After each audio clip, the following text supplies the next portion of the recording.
दीदी, आप कैसे हो? ओम शांति भैया। मैं भी ठीक हूँ। आप कैसे हो?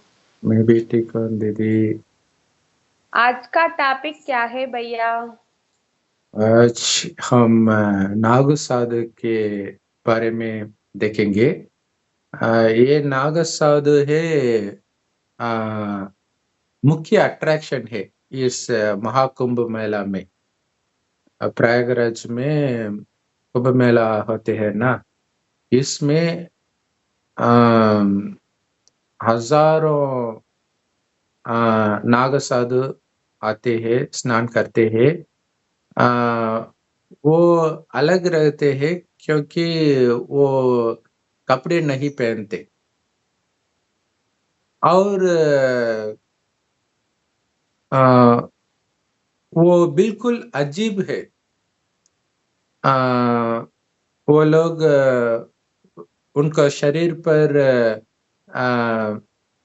ऐश डाल दिया एंड और वृक्षम में अ, रुद्राक्ष माला पहनते हैं। अ, उनके बारे में बहुत थे जो कोई ना जानते। अ, हम लोग अ, वो नाग साधु के बारे में अच्छा ओपिनियन हमारे मन में नहीं है, तो इसलिए हम इस वीडियो डालेंगे। पहला, नाग साधु एक साधु है। आप सदा नंगे होते हैं, इसलिए उनको नाग साधु कहते हैं। और एक अर्थ है, नागा अर्थात सर्प। सो वो नाग के साथ होंगे, इसलिए उनका नाम नाग साधु है। अ, महाभारत में जब प्रॉपर्टी पार्टीशन होंगे, तब पांडवों के साथ नाग लोग ही डालेंगे। सो उन नाग लोग में रहते हुए वो पांडव साधु तरह रहते हैं, इसलिए असल में नाग साधु नाम पड़ेंगे। वो नाग साधु तीव्र शिव भक्त लोग हैं। अ, वो अ, नाग साधु बनने के पहले ही अ, अंतिम क्रिया करना पड़ेगा खुद को और उनके परिवार को, क्योंकि वो समझते हैं वो इस कलयुग पर मरा है। इसलिए वो इस शरीर के बारे में कोई चिंता नहीं करेंगे। लेकिन एक और बात है, हमारे अजीब लगता है। वो नाग साधु जब मुसलमान एम्परर्स इंडिया में इन्वेट करने आते समय में उन लोगों को उन लोगों के साथ ये नाग साधु फाइट किया। इसलिए हर कुंभ मेला जब नाग साधु आते हैं, वो लोग बहुत साहस करेंगे, वॉरियर्स के तरह। वो हमारे मन में अ, अ, याद दिलाएंगे। अ, वो लोग पास्ट में वॉरियर्स था। वो लोग सभी हिमालय केव्स में रहते हैं। हम सिर्फ कुंभ मेला में उनको देखते हैं। सो नाग साधु बनने के लिए अ, कठिन ट्रेनिंग होती है। पहला ब्रह्मचर्य, उसका बहुत कठिन इम्तिहान होती है। अ, और अलग अलग रिलीजियस राइट्स भी होती है। एक गुरु उनको रुद्राक्ष पहनते हैं, एक गुरु उनको अ, जड़ा पहनते हैं, एक गुरु उनको कपड़ा निकलते हैं। एंड और नागसाधु में 13 वेराइटीज है। अ, उसमें एक वैरायटी ही नंगी होती है। दूसरे और तोड़ी कपड़ा पहनते हैं। महिलाओं भी नाग साधु है, नाग साधु भी कहते हैं। वो लोग नंगी नहीं रहते, लेकिन साफ्रान कपड़ा पहनते हैं। वो भी ये कठिन पाथ में चलना पड़ता है। वो लोग वो लोग के बारे में एक कॉमन बात है, यही है, वो सब शिव के तीव्र भक्त लोग हैं।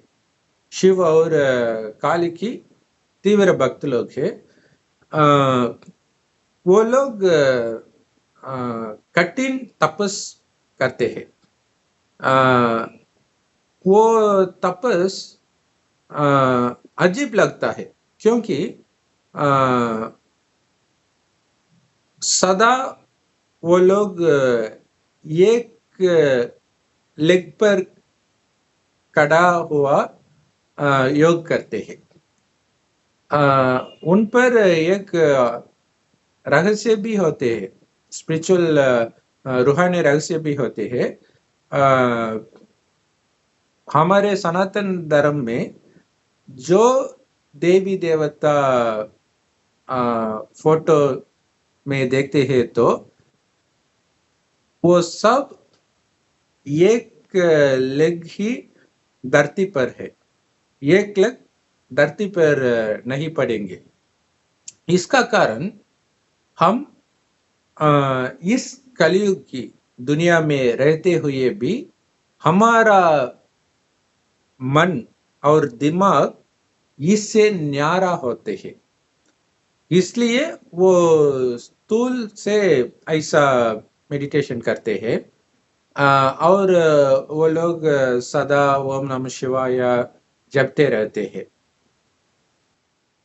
सो इसके साथ नाग साधु में देशभक्त बहुत होने जरूरी है, नहीं तो वो नाग साधु में एक्सेप्ट नहीं करते हैं। नाग साधु लोग अगर भारत को या सनातन धर्म को कोई समस्या होते है, तो उन लोग उनका जीवन भी सैक्रिफाइस करना लगेगा। ऐसा देशभक्त वाले वो नाग साधु है। नाग साधु के बारे में इस चीज कोई नहीं जानते, इसलिए हम लोग उन पर ट्रोल करते हैं। एक समय एक मुसलमान राजा 5000 सोल्जर्स के साथ आता है इंडिया को इन्वेट करने में। उस समय सिर्फ 4000 नाग साधु उनके सामने खड़ा है, लेकिन वो मुगल एम्परर उनके बारे में सीरियस नहीं लगता है। लेकिन क्या हुआ है ना, ये नाग साधु लोग उन 5000 सोल्जर्स को कॉन्कर किया।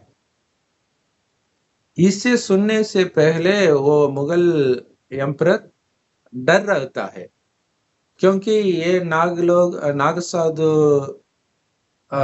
वो लोग के परिवार नहीं, लेकिन इतना देशभक्त है, इसलिए मुसलमान लोग को उनके सामने खड़ा असंभव है। नाग साधु के अर्थ और कोई है जो कोई नहीं जानते। नाग अर्थात सब जानते हैं, वो नाग का लोग पर ही हम रहते हैं, इस कलयुग ही नागलोक कहते हैं। इसमें साधु होकर रहना बहुत मुश्किल है, लेकिन ब्रह्म कुमारी द्वारा स्वयं भगवान शिव ही आते ये सत्य ज्ञान डालते हैं। इस भगवान का डायरेक्ट ज्ञान के अनुसार भगवान शिव कहते हैं ये 5000 की कल्प साइकिल है। इस साइकिल में आधा कल्प स्वर्ग था, ये इस भारत धरती, आखिरी आधा कल्प ये नरक हो गया, हम नरक में है। लास्ट 100 इयर्स में कलयुग विनाश की पहले लास्ट 100 इयर्स में भगवान आती है एक बूढ़े की तन में। उस बूढ़े को भगवान ब्रह्मा कहते हैं। उस ब्रह्मा मुख से भगवान के महावाक्य हम सुनते हैं। वो सुनने वाले को ब्रह्म कुमार कुमारी कहते हैं। हम बराबर शिव की डायरेक्ट बच्चे हैं, लेकिन ब्रह्मा द्वारा हम भगवान के महावाक्य सुनने से हमको ब्रह्म कुमार कुमारी कहते हैं। बराबर नाग साधु हमको कहना ठीक होगा, क्योंकि हम भी ब्रह्मचर्य पालन करते हैं। नाग साधु को कोई परिवार नहीं है, लेकिन हम हमारा लौकिक परिवार में रहते हुए भी ब्रह्मचर्य पालन करते हैं। हमारा पत्नी के साथ रहते हुए भी पवित्र रहेंगे। तो आपको जज कर सकते हैं क्या है बहुत कठिन। अगर कोई महिला नहीं है आपके पास, आप ब्रह्मचर्य पालन करने में कोई तकलीफ नहीं है, लेकिन पत्नी के साथ रहते ब्रह्मचर्य पालन करते ही बहुत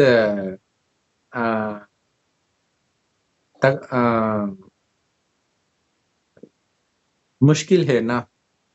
लेकिन बराबर ये मुश्किल नहीं है।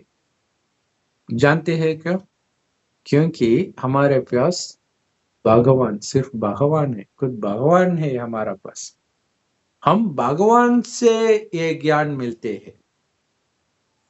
इस ज्ञान से हम जानते हैं इस 5000 का कल्प के बारे में। जो स्वर्ग में रहते थे वो लोग में काम, क्रोध, लोभ, अहंकार, ममत्व कुछ भी नहीं होगा, क्योंकि वो लोग आत्माभिमानी थे। आत्माभिमानी के अर्थ है हम सदा हमारे में आत्मा समझते हैं। आत्मा प्रकृति के बीच सितारा मिसल है, इसलिए हम इस जगह पर तिलक लगाते हैं। ये छोटी सी बिंदी है, हम सदा हमको बिंदी समझकर दूसरों को भी बिंदी समझ बात करते हैं। इसलिए जितना भी स्वर्ग वाला खूबसूरत है, हमारा मन उनके शरीर पर नहीं पड़ता है, सदा प्रकृति के बीच में ही हमारा नजर पड़ता है। इसलिए हमारा में काम, क्रोध, लोभ, अहंकार, ममत्व की निशानी भी नहीं रहती थी। स्वर्ग में चाइल्ड बर्थ भी योग बल से होती है। इसका अर्थ है जब पुरुष और उनका पत्नी जब सोचते हैं कि उनको बच्चा चाहते हैं, तब उनकी पत्नी गर्भ होंगे। इसलिए हम अभी तक उन देवी देवताओं को मंदिर बनकर पूजा करते हैं। लेकिन हम एक बात बिल्कुल भूल गया, उनको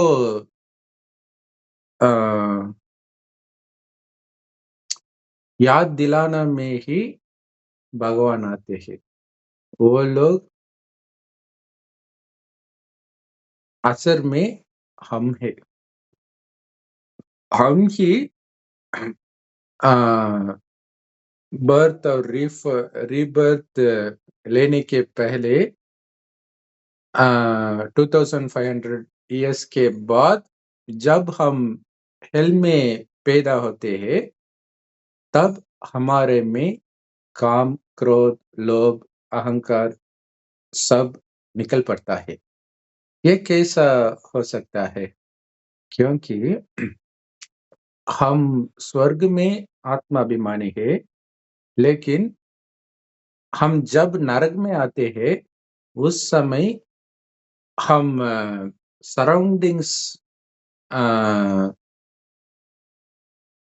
सराउंडिंग्स से डिस्ट्रैक्ट करना पड़ता है। इसलिए हम खुद आत्मा ये भी भूल गया है। हमारे में शरीर समझ दूसरों को भी शरीर की नजर से देखते होते थे। जब हम शरीर बाण में आते हैं, तब हम विकारी बनते हैं। उस समय हमको दुख अनुभव किया है, इसलिए हम भगवान को ढूंढ शुरू करते हैं। उस समय हम शास्त्र लिखते हैं, मंदिर बनते हैं, सारे धर्म भी आते जाते हैं,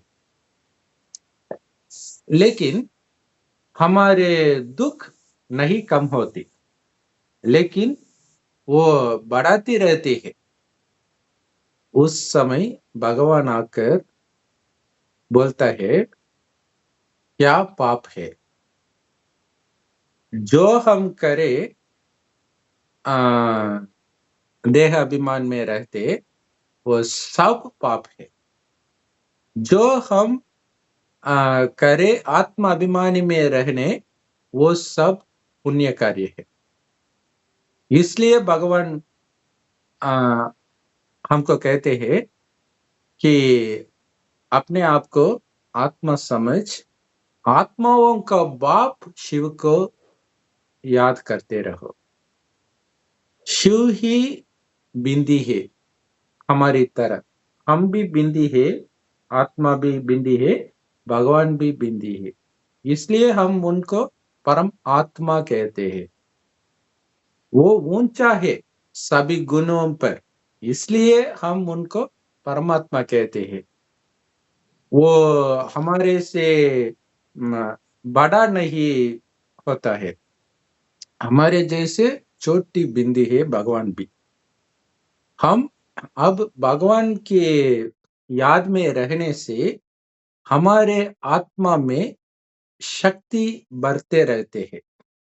जब हमारे आत्मा में शक्ति बढ़ते हैं तब हम वो विकारों से हमारे बुद्धि निकलते हैं, ममत्व से निकलते हैं, काम से निकलते हैं।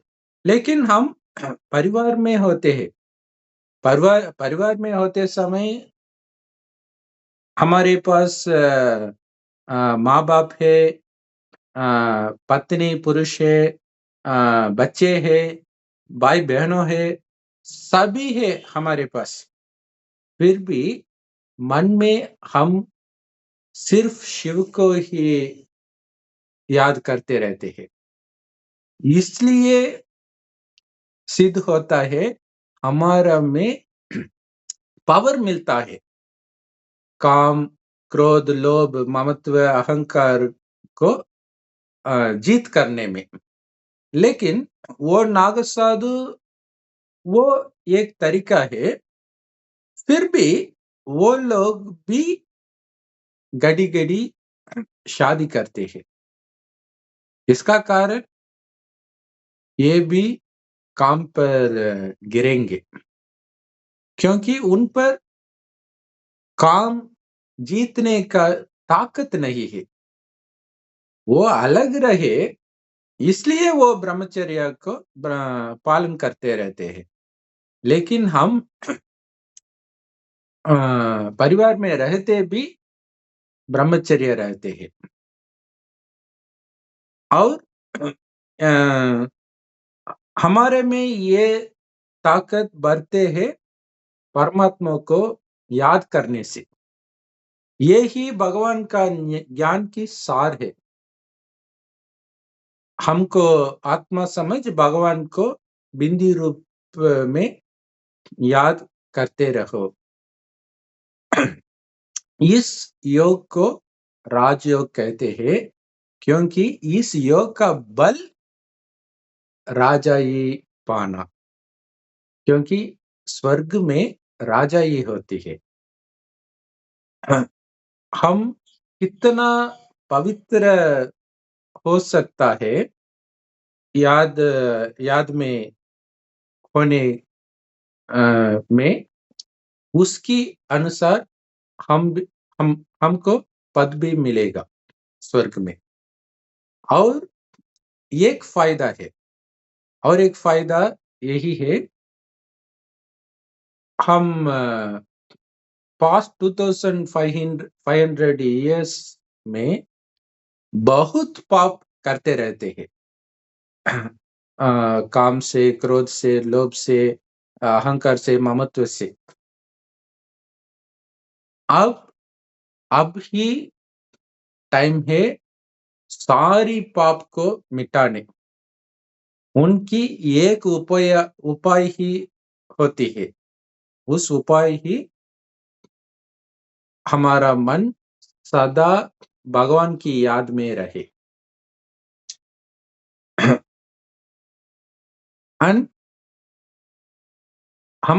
हम भी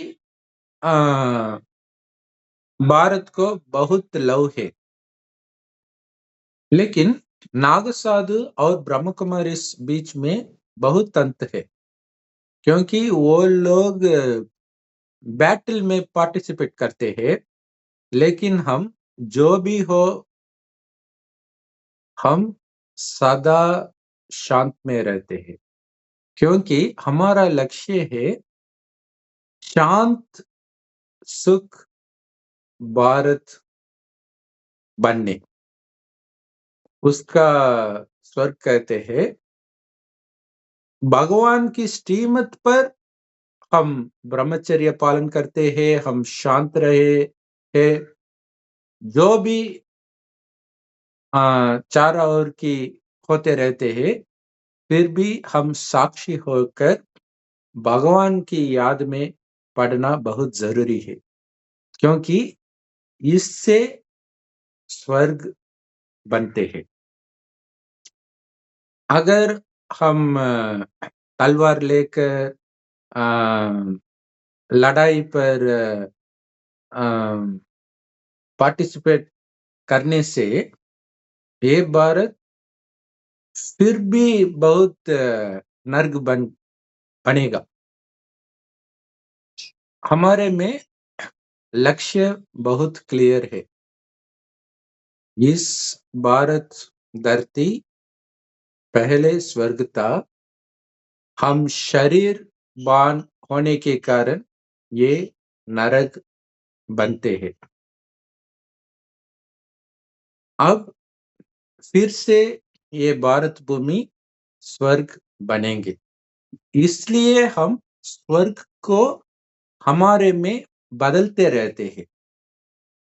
हमारे काम दूसरों को बदलने नहीं, हमको बदलने, हमको सुधरने। हम सिर्फ ये ज्ञान दूसरों को देते रहते हैं, फिर उनका लक्ष्य चाहे इस ज्ञान को देने, चाहे इस ज्ञान को उतारने, उनको उनका तकदीर पर है।